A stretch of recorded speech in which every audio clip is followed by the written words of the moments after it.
नमस्कार विद्यार्थी मित्र हो। मैं शरद पाटिल, कक्षा 9, विषय हिंदी, इकाई 2, न्याय मंत्री, इसका अध्ययन हम आज करने वाले हैं। न्याय मंत्री। न्याय मंत्री इस इकाई के लेखक हैं श्री सुदर्शन जी। श्री सुदर्शन जी हिंदी के पुराने और मंजे हुए कहानीकार थे। इनकी कहानियाँ रोचक होती हैं। आज जो हम कहानी देखने वाले हैं उसका साहित्य प्रकार है कहानी। श्री सुदर्शन जी का जन्म 1896 तथा निधन 1968 में हुआ था। सुदर्शन जी का मूल वास्तविक नाम बद्रीनाथ शर्मा था। इनका जन्म 1896 ईस्वी में पंजाब राज्य के सियालकोट नामक स्थान में हुआ था। बचपन से ही अपनी कहानियाँ लिखना प्रारंभ किया था। पुष्पलता, सुप्रभात, परिवर्तन, पनघट, नगीना आदि आपके सुप्रसिद्ध कहानी संग्रह हैं। इनका एकमात्र उपन्यास है भागवती। इस कहानी में सम्राट अशोक सर्वश्रेष्ठ न्यायमंत्री की खोज में थे। शिशुपाल से मुलाकात होने पर उनकी योग्यता देखकर उसे न्यायमंत्री बनाया। न्याय न राजा देखता है न रंक। न्यायतंत्र पर विश्वास दिलाने के लिए यह प्रयास किया गया है। नई पीढ़ी के लिए इस प्रेरक कहानी द्वारा न्यायतंत्र की जिम्मेदारी का भी महत्व समझाया गया है। यह कहानी न्याय में निष्पक्षता का संदेश देती है। संध्या का समय था। चारों ओर अंधकार फैल चुका था। ऐसे में किसी ने बाहर से घर का दरवाज़ा खटखटाया। कौन है? ब्राह्मण शिशुपाल ने थोड़ा सा दरवाज़ा खोलते ही पूछा। एक परदेशी, बाहर से आवाज आई। क्या मुझे रात काटने के लिए स्थान मिल जाएगा? जैसे ही शिशुपाल ने पूरा दरवाज़ा खोला, उनके सामने एक नवयुवक खड़ा था। उन्होंने मुस्कुराकर कहा, यह मेरा सौभाग्य है। अतिथि के चरणों से यह घर पवित्र हो जाएगा। आइए, पधारिए। अतिथि को लेकर शिशुपाल घर में गए और उनका आदर सत्कार किया। आदर सत्कार देखकर परदेशी बहुत खुश हुए। फिर दोनों उस समय की देश की अवस्था पर बातें करने लगे। शिशुपाल ने कहा, आजकल बड़ा अन्याय हो रहा है। परंतु परदेशी इस बात से सहमत न था। वो बोला, दोष निकालना तो सुगम है, परंतु कुछ करके दिखाना कठिन है। शिशुपाल बोले, अवसर मिले तो दिखा दूँ कि न्याय किसे कहते हैं। तो आप अवसर चाहते हैं? हाँ, अवसर चाहता हूँ। फिर कोई अन्याय नहीं होगा? बिल्कुल नहीं। कोई अपराधी दंड से न बचेगा?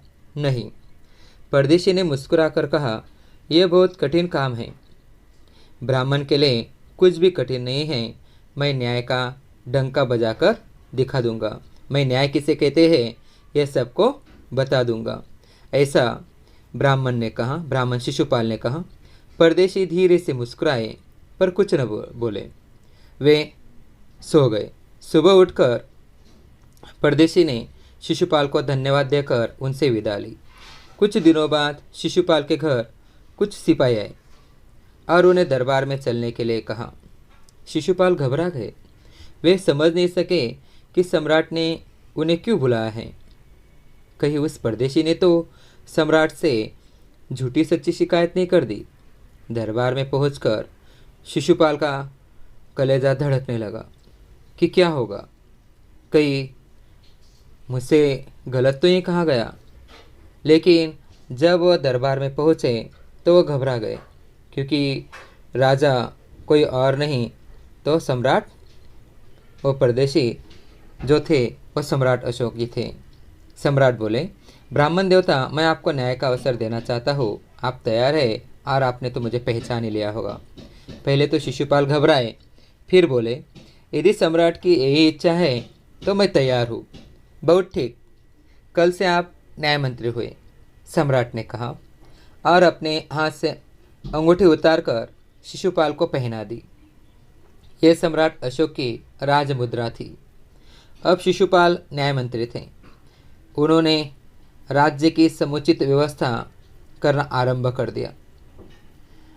शिशुपाल को न्याय मंत्री का पद देने के बाद जब उन्होंने खुशी से ये न्याय मंत्री पद संभाल लिया तो उन्होंने दिल से न्याय मंत्री का कार्य करना शुरू कर दिया। और उनके न्याय मंत्री बनने के बाद सारे तरफ उनके नाम के चर्चा होने लगी, क्योंकि उन्होंने बहुत ही अच्छा प्रबंध किया था।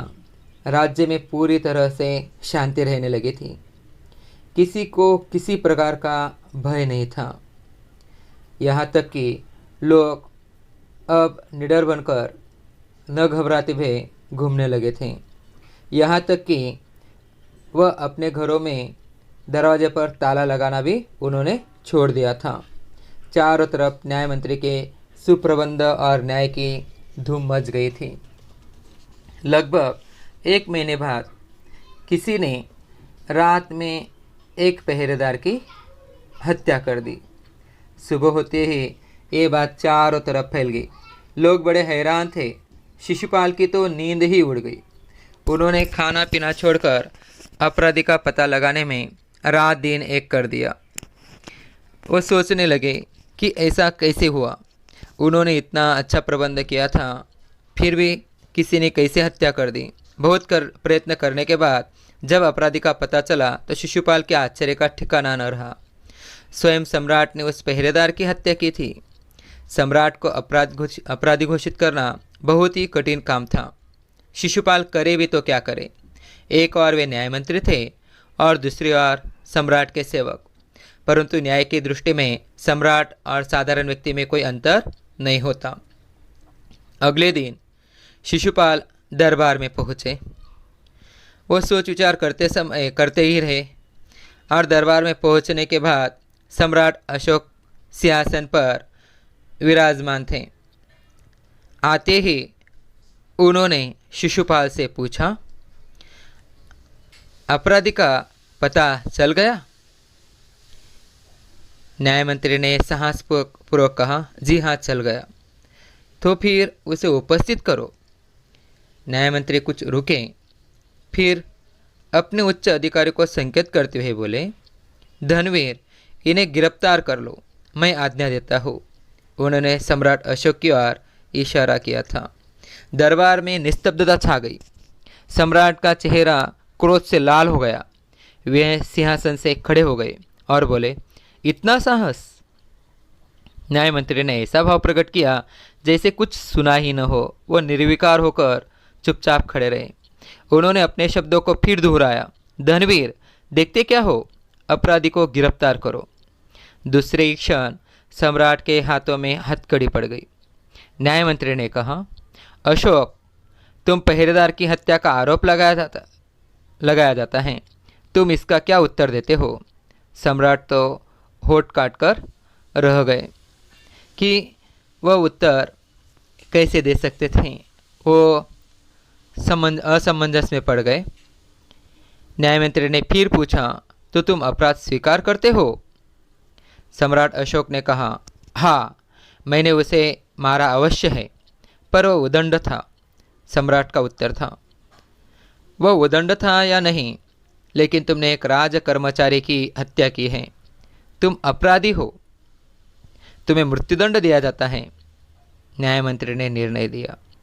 जैसे ही न्यायमंत्री ने निर्णय दिया, सभा में सन्नाटा छा गया, खामोशी छा गई।